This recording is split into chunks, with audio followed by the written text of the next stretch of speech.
दहशत की। काला जादू वैसे तो ये हमारे देश में अपराध की श्रेणी में आता है, पर आज भी भारत के ग्रामीण क्षेत्रों में लोग इस काले जादू से काफी परेशान और डरे हुए रहते हैं, क्योंकि काले जादू से जुड़ी कुछ घटनाएं इतनी भयानक और डरावनी थी कि कई गांवों में उन घटनाओं का डर आज भी लोगों के दिलों में बसा हुआ है। आज की कहानी काले जादू की कुछ ऐसी घटनाओं पर आधारित है कि इस कहानी को सुनने के बाद शायद आपकी रूह कांप जाएगी। अमावस की आधी रात बीत चुकी थी और बारिश रुकने का नाम नहीं ले रही थी। गांव के बीचों बीच एक टूटे फूटे मकान में फड़फड़ाते दिए के उजाले में कुछ चहल पहल हो रही थी। मैं कह रही हूँ आपसे, छोड़िए इसे, बारिश रुकने वाली नहीं है, अब हमें यहाँ से जाना चाहिए।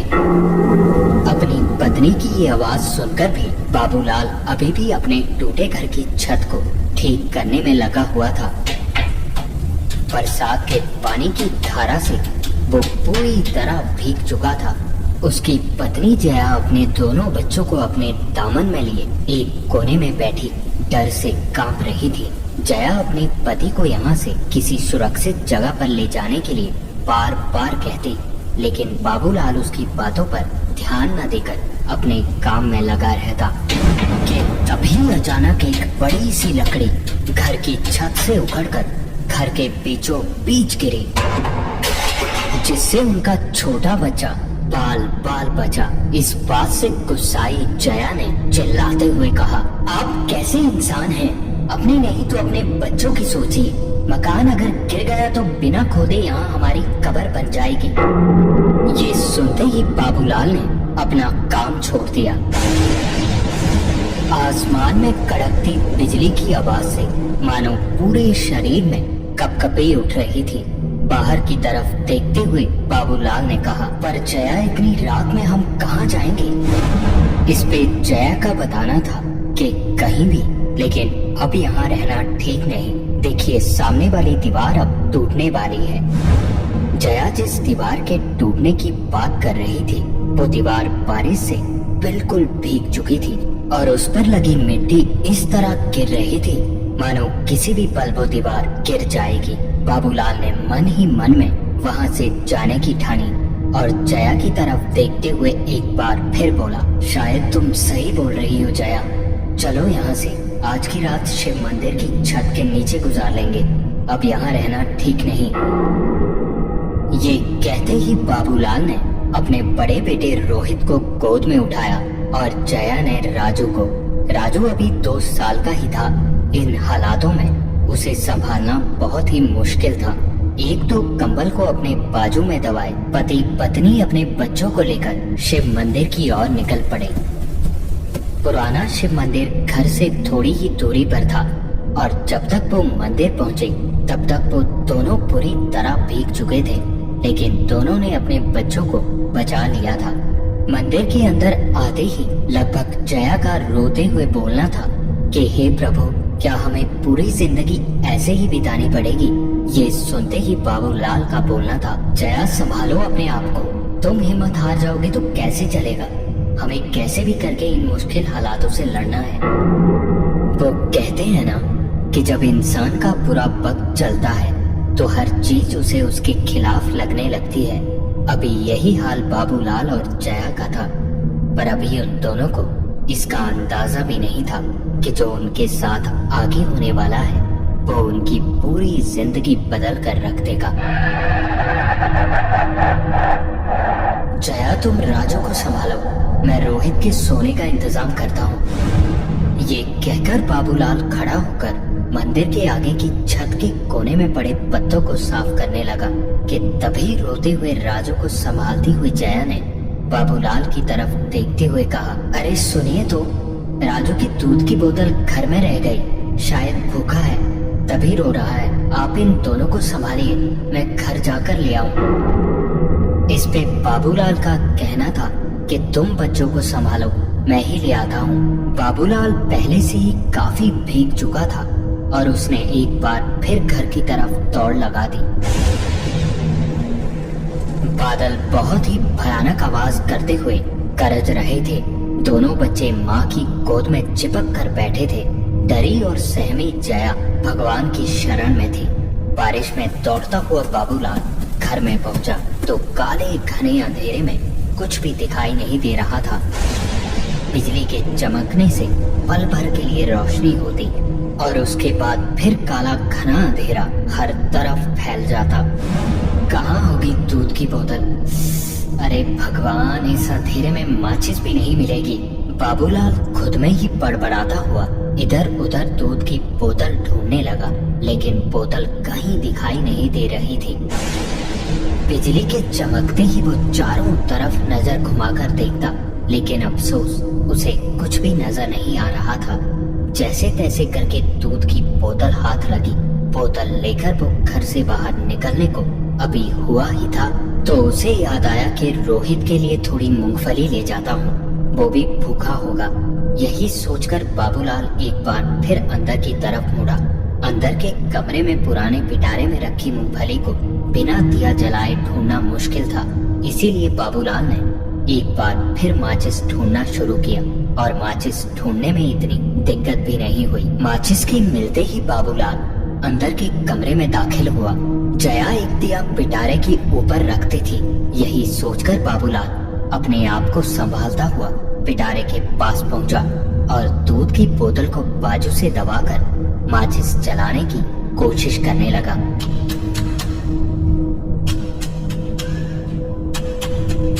पर भीगे हाथ से माचिस जलने का नाम नहीं ले रही थी।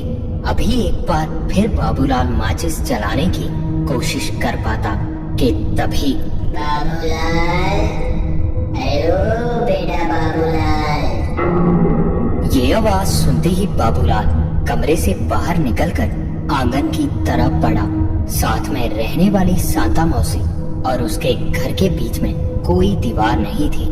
यही सोचते हुए कि शायद नींद खुलने की वजह से शांता मौसी ने उसे देख लिया होगा, इसीलिए बुला रही हैं। यही सोचकर बाबूलाल बाहर निकलकर चारों तरफ देखने लगा, लेकिन शांता मौसी उसे कहीं दिखाई नहीं दी। मौसी वापिस अपने घर के अंदर चली गई होंगी। यही सोचता हुआ एक बार फिर बाबूलाल घर के अंदर दाखिल हुआ और भीगे हाथों को अच्छे से साफ करके पिटारे पर रखे दिए को जलाने लगा। दिए को जलाकर अभी बाबूलाल कुछ और सोच पाता कि उसने नजरें उठाकर सामने देखा तो डर से उसकी चीख निकल गई, क्योंकि पिटारे के ऊपर एक औरत बैठी काले कपड़ों में लंबे खुले बाल और लाल खून सी आंखें लिए एक अजीब सी डरावनी मुस्कान के साथ बाबूलाल की तरफ देख रही थी। बाबूलाल कुछ सोच पाता कि उससे पहले ही वो औरत वहाँ से गायब हो गई। ये देखकर पल भर के लिए बाबूलाल की दिल की धड़कन डर से बिल्कुल रुक चुकी थी। डर से आंखें फाड़े बाबूलाल ने कमरे में चारों ओर देखा, लेकिन अब कमरे में चारों तरफ कोई नहीं था। बाबूलाल उस कमरे से बाहर जाने को अभी पीछे मुड़ा ही था तो एकाएक छत से कुछ बूंदें उसके सिर पर गिरने लगी। अपने हाथों से बाबूलाल ने छत से गिरती बूंदों को साफ किया और दिए की रोशनी में देखा तो एक बार फिर डर से बाबूलाल के हाथ पैर कांप गए, क्योंकि छत से गिरती बूंदें किसी और चीज की नहीं बल्कि खून था। अब बाबूलाल इतना डर चुका था कि ऊपर छत की तरफ देखने की उसमें हिम्मत तक नहीं बची थी कि तभी एक डरावनी सी आवाज उसे अपने ठीक ऊपर से सुनाई देने लगी।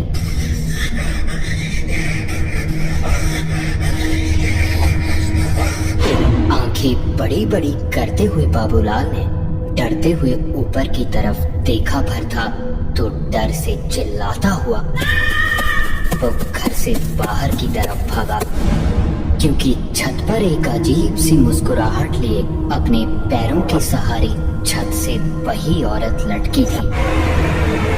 बाबूलाल ने जिंदगी में आज तक ऐसा भयानक दृश्य कभी नहीं देखा था।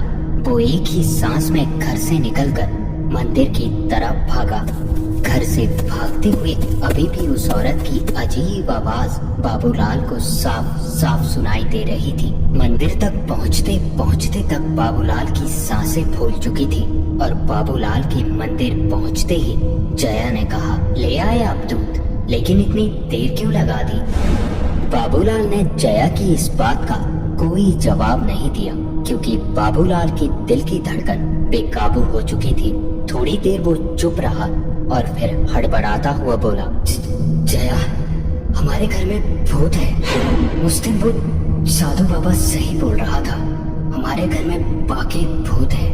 मैंने अपनी इन्हीं आंखों से देखा है। एक लंबी चौड़ी औरत। कुछ तो बुरा है हमारे घर में, कुछ तो बुरा है जया। ये बोलते बोलते बाबूलाल के डर से रोंगटे खड़े हो चुके थे। अपने पति का ये हाल देखकर अब जया भी थोड़ा डर चुकी थी और इसी वजह से पूरी रात डर के कारण वो सो नहीं पाए। और जब सुबह हुई तो मंदिर के पुजारी ने आते ही बाबूलाल को पूरे परिवार के साथ मंदिर में देखते ही पूछा, अरे बेटा बाबूलाल, आज सुबह सुबह ही मंदिर आ गए। पुजारी की बात सुनते ही बाबूलाल ने रात में घटी सारी घटना पुजारी को बता दी और ये सुनते ही पुजारी ने मंदिर के द्वार खोलने के बाद बाबूलाल को अंदर बिठाकर जो भी बताया वो सुनकर बाबूलाल के कदमों तले मानो जमीन खिसक गई। पुजारी जी का बताना था कि बाबूलाल, तुम्हें इस गांव में आए अभी बस कुछ ही समय हुआ है। तुम इस गांव के बारे में अभी अच्छे से नहीं जानते। तभी जब तुम इस गांव में आए थे तो उस घर में रहने से लोग तुम्हें मना कर रहे थे। उस घर की एक बहुत ही भयानक कहानी है जहां तुम अभी रहते हो। पुजारी की ये सारी बातें सुन रहा बाबूलाल हैरानी से बोला, मैं कुछ समझा नहीं पुजारी जी, आप क्या बताना चाह रहे हो?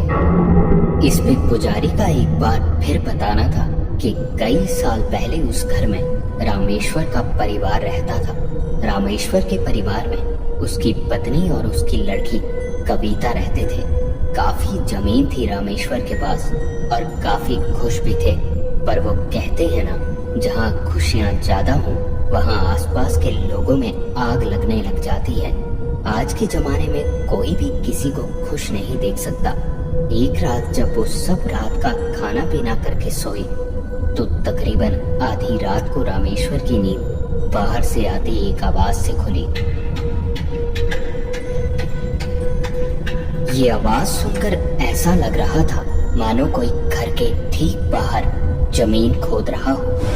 रामेश्वर ने साथ रखे दिए को जलाया और धीरे धीरे बाहर की तरफ बढ़ने लगा और जब तक रामेश्वर बाहर पहुंचा कोई तेजी से घर के पीछे की तरफ भाग गया। कदमों की आवाज सुनते ही दिए की रोशनी में रामेश्वर जब घर के पीछे पहुंचा तो घर के पीछे का नजारा देखकर उसकी आंखें फटे की फटी रह गई, क्योंकि उसके घर के पीछे दीवार के नीचे किसी ने खोदकर एक गड्ढा बनाया था, जिसके साथ ही जमीन पर कुछ रंग बिरंगी कपड़ों में लिपटी कुछ पुड़ियां रखी हुई थी। ये सब देखकर रामेश्वर को इतना तो समझ आ चुका था कि कोई उसके घर के आसपास काला जादू करने की कोशिश कर रहा था।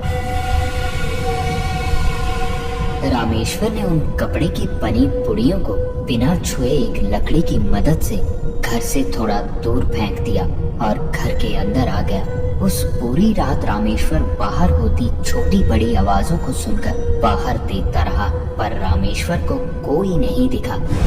और अगली सुबह जब ये बात रामेश्वर ने अपनी पत्नी को बताई तो वो भी काफी हैरान थी। इस पे रामेश्वर की पत्नी ने रामेश्वर को किसी तांत्रिक को बुलाने की सलाह दी। रामेश्वर को भी अपनी पत्नी की ये बात बिल्कुल ठीक लगी थी और अगली ही सुबह रामेश्वर ने तांत्रिक को बुलाने की सोची। पर आज की रात रामेश्वर के लिए इतनी भयानक गुजरने वाली थी जिसकी रामेश्वर ने कल्पना भी नहीं की थी। अगले दिन रामेश्वर को जल्दी गांव से बाहर तांत्रिक को लेने जाना था, तो रामेश्वर जल्दी ही खाना पीना करके सो गया।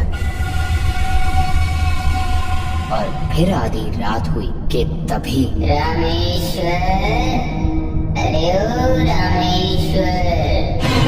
आंखें कि मलते हुए रामेश्वर उठा और पास रखे दिए को जलाकर चारों तरफ देखने लगा तो पास ही उसकी पत्नी गहरी नींद में सोई थी।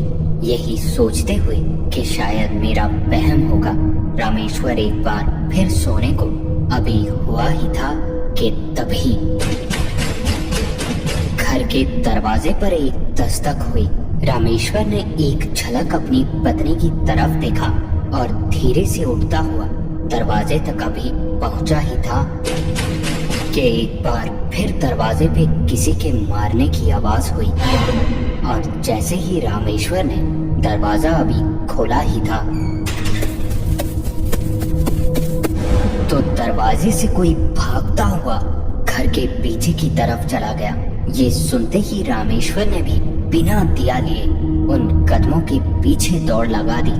अब तक की इन सभी घटनाओं से रामेश्वर काफी परेशान और गुस्से में था। एक बार हाथ आ गया तो जिंदा नहीं छोड़ूंगा, यही बोलता हुआ रामेश्वर घर के पीछे पहुंचा तो अंधेरे में किसी चीज की ठोकर खाकर मुंह के बल जमीन पर गिरा। खुद को किसी तरह संभालता हुआ रामेश्वर उठा और वापस घर के अंदर आ पहुंचा।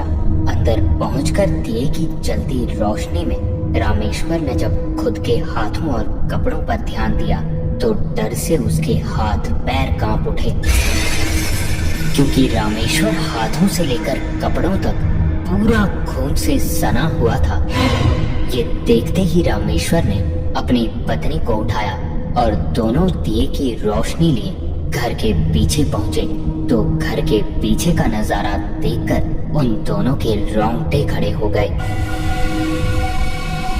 क्योंकि घर के ठीक पीछे राख से एक गोला बना हुआ था और आसपास खून ही खून, जिसके बीचों बीच एक काले रंग की बनी हुई गुड़िया रखी हुई थी। ये सभी चीजें देखकर रामेश्वर और उसकी पत्नी अब काफी डर चुके थे। अभी वो आंखें फाड़े ये सब देख ही रहे थे कि तभी घर के अंदर सोई उनकी बेटी कविता की चीख उन दोनों को साफ साफ सुनी और ये सुनते ही दोनों घर के अंदर की तरफ भागे। अंदर पहुंचकर देखा तो कविता अपने बालों को पकड़े बिस्तर पर बैठी चीख रही थी। रामेश्वर की कुछ भी समझ नहीं आ रहा था कि आखिर ये सब हो क्या रहा है।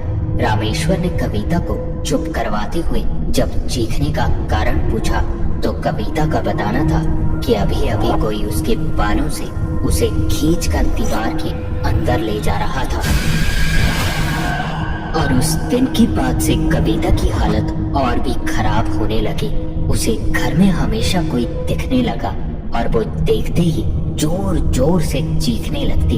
हालात इस कदर बिगड़े कि कविता को दिन के उजाले में भी अपने आसपास किसी के होने का एहसास होता था और धीरे धीरे कविता पागल सी होती गई। वो पागलों की तरह चिल्लाती और घर में इधर उधर भागने लगती।